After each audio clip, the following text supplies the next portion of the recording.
one of the problem which get discussed in every city about Bangalore is about traffic.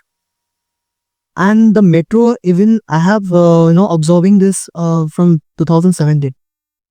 But when it is going to get completed about the metro and how the problem of traffic we are going to resolve.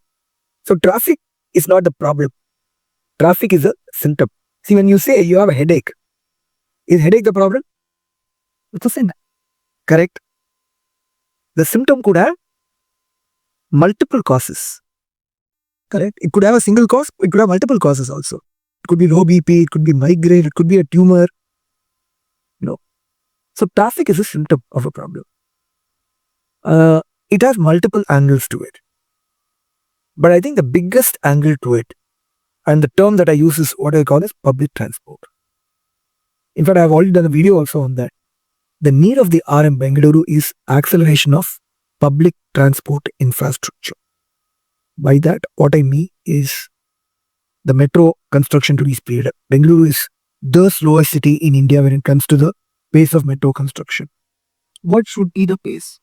As in, what should be the pace? Meaning, this metro, we have 2 lines right now. We should have had 8 lines at least 10-15 years back. 8 lines, 10, 15 so Years back. Because metro was conceptualized in Bengaluru way back in the 90s. And from there on, it's been lagging in bureaucratic tangle for many, many years. But even now, it's going at a slow pace. Right? So we need to accelerate that pace. We need to add a lot more fleet to our BMTC buses. Yes. Right. I was about to ask that because I see it may be AC or it may be non-AC. People are so much, and you don't, at some point, you feel like buses are coming and filled. Buses are coming and filled with people. Generally, rainy days, you'll like, if you want to move from point A to point B, it's a big headache. It is. So, public transport infrastructure covering buses is very important. And there, one of the things that I also have been advocating is feeder buses. What is feeder bus? Let's look at the road that we are in right now. Should there be a metro connectivity from here to the Indiranagar metro station? Should there be? I don't think it is always possible for each of the location. Simple. You have a double road here. Let's say I tell you that from Indiranagar metro station, CMH road, double road, 100 feet road, there is one feeder bus. Okay. A small mini bus or even a small van that keeps going around. Right? That's a feeder. People living in these localities will find it very easy to access the metro station. Otherwise, walking from here to the metro station is virtually impossible for most people. Financially, it is feasible. You have to create a budget for that. Again, money. State has an annual budget of 2.5 lakh crores. The city has an annual budget of 10,000 crores. Where is all this money going? And if taxes were to be collected properly, just Bengaluru alone will have 20 to 25,000 crores. How much does it take to run a feeder bus? With a what budget, you can actually run a beautiful feeder bus. Right? So feeder buses are very much needed. Right? And these feeder buses can be small buses, mini buses, small vans, etc. But with proper connectivity to the metro, to the interior parts. That's other public transport infrastructure. We need to create proper walkable footpaths. From my house, the footpath to Bayapanalli metro station, very nicely done. But it's almost 1.5 kilometers for me. But I'm forced to sometimes take that because it's much more easily walkable. But the footpath going towards Bengaluru metro station from the same home is pathetic. So very often my son who comes from his school sometimes that is in a residential school, when he comes on a weekend, he takes the metro and comes. He gets over by Bayapanalli and walks a longer distance. But many people might not be able to do it. You need to have proper pedestrian infrastructure, cycling infrastructure, cycling lanes, bus lanes. All of this need to be given proper thought. If we disincentivize the use of cars, not even 50%, I would say 80% of the problem will get solved there itself. Then after that, you ensure that roads do not have water clogging. Drains are very badly done, so water stagnates. And water stagnates, particularly during rainy season, causes traffic jams. Potholes cause traffic. As in, people try to avoid that and it creates a mess. So beyond that, ensure that the quality of the road is maintained properly, etc. Right? But the bigger solution to this is to And of course, wherever there are choke points, after that you can create some small flyovers or let's say even tunnels and so on. But the primary solution to the problem is incentivizing the use of public transport infrastructure, whether it is metro, suburban rail, buses, ensuring that there's proper last mile connectivity through pedestrian infrastructure or cycles or feeder buses, and this holistic system to work properly. The friends, the nearby neighborhood that I know, they're okay with public transportation. But point is, we don't have that access to public transport. And that's exactly the point I'm making. It's all about access to public transport infrastructure. Today, I would have wanted to, just day before yesterday, I came to Indira Nagar. I took the metro because the place was right next to the metro station. Today, I couldn't use the metro because I know that if I have to walk from the Indira Nagar metro station or take another form of transport, it's just pointless, right? It ends up taking a lot of my time. So I had to take my car and come. So that's the difference. So when I know that I can use public transport infrastructure, I will. That would be my first choice. So then what happens is, the car that I have, I use it for once in a while family outings. I go to the mall, we're doing some shopping, we'll take it for that. Or we are traveling out of town, we want to go as a family. It's for those occasions that we use.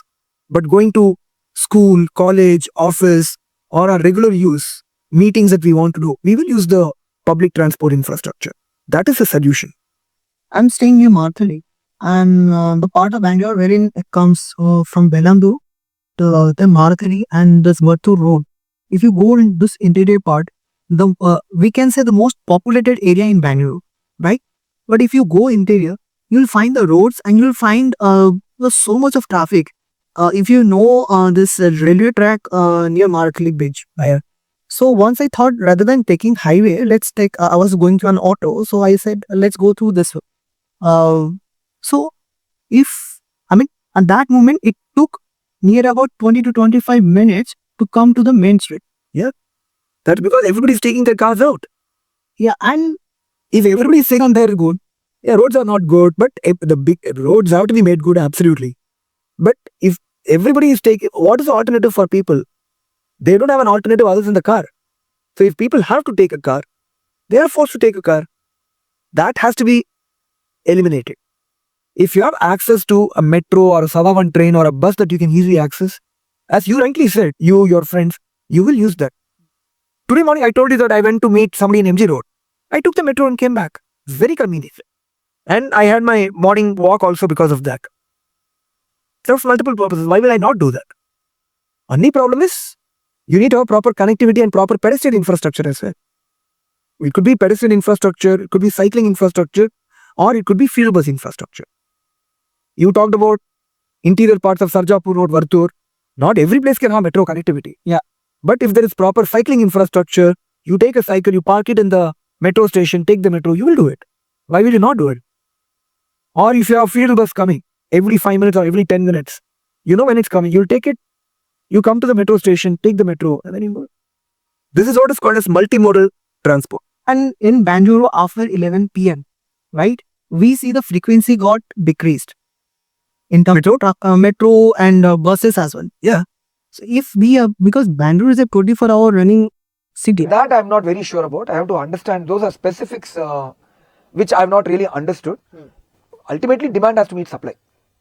Or rather, supply has to meet demand. So don't you think that there is no demand? I don't know. I haven't really understood that. If there is, there should be.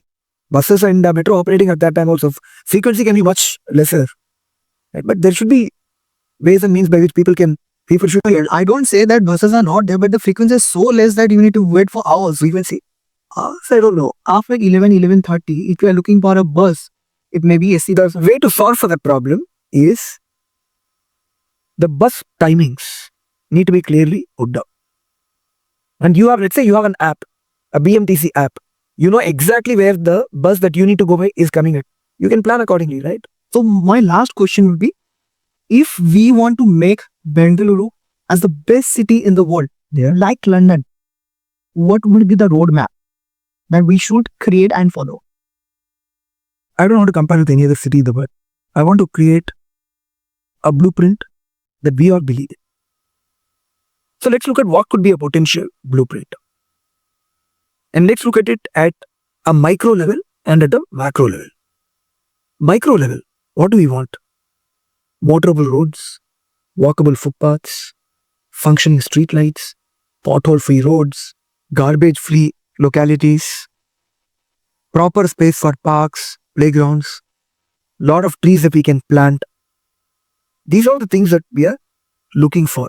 If you are living in a locality which is fully equipped with this, wouldn't you love to be in such a locality? Also, that is what is called as a micro. Just taking care of the fundamentals. The basic civic amenities are available and available to everybody, and it's very nicely done. Right? At the macro level, what do we need? We need not too much of traffic, not too much of pollution, a good level of educated population, so to say, and with civic awareness, good water bodies where water is available in abundance, so on and so forth. At the micro level, the solution lies in citizen participation. I talked about area sabhas. Area sabhas take ownership for their respective localities, and with the budget that comes at the ward level, the area sabhas allocate this money to the right projects and take complete ownership for making their localities the best, and hence contributing to making Bengaluru as the best city in the world. At the macro level, we need proper planning systems in place. Planning for traffic. I just talked to you about public transport. Multimodal transport. It's possible. Just that it needs good quality people to sit and plan and ensure that it's executed well. Water availability. Hmm. Today we get Kaveri water in Bengaluru. Not everywhere. Not everywhere, but I would argue that no part of Bengaluru should get Kaveri water. No part of Bangalore should be Kaveri. Absolutely. We don't have any right on Kaveri water. Do we need to depend on ground level water? The amount of rainfall that the city of Bengaluru gets is 4 times more than the need of Bengaluru. This is a statistic that people don't even know. Okay. Much of the water that falls runs off to the outskirts because of the concretization, because of the way we have designed it. The city needs recharge wells, recharge pits. 2013, I told you when I took over the secretary, that year our borewells had run dry. We were just not able to get any water. Simple thing that I did, just dug a few recharge pits. In the last 11 to 12 years, we haven't had to rely on a single tanker supply ever. This is a big business, and It is a big business, but all that you have to do is ensure that the water that's falling goes into the ground at that point that it's falling and where the consumption is. The same thing can be done, and you can have public recharge wells and pits. It can keep recharging the groundwater as much as you want. That's not being done. That's planning and implementation. Right? Look at the quality of the lakes that we have. Much of the water is actually unusable. Why? Because it's polluted. Why? Because the sewage treatment plants are not working well and the connectivity is bad. Again, planning. The sewage network, the stormwater drain network, that planning has to be done, and people who are polluting have to be penalized. Accountability has to be laid. So at the macro level, we have to engage in planning. At the micro level, we have to empower citizens to area sabhas. This is the solution. And if you're able to do this properly, and which I'm confident that a party like BJP can do with our capabilities, credibility, and the ideas that we can bring to the table, the vision that I have for Bengaluru, that BNP has for Bengaluru, my team has for Bengaluru, is to make our city, Namma Bengaluru, the best city in the world. That's why we have a tagline, my city, my pride, my responsibility. In Kannada, it's Nanda Nagara, Nanda Himme, Nanda Jawabari.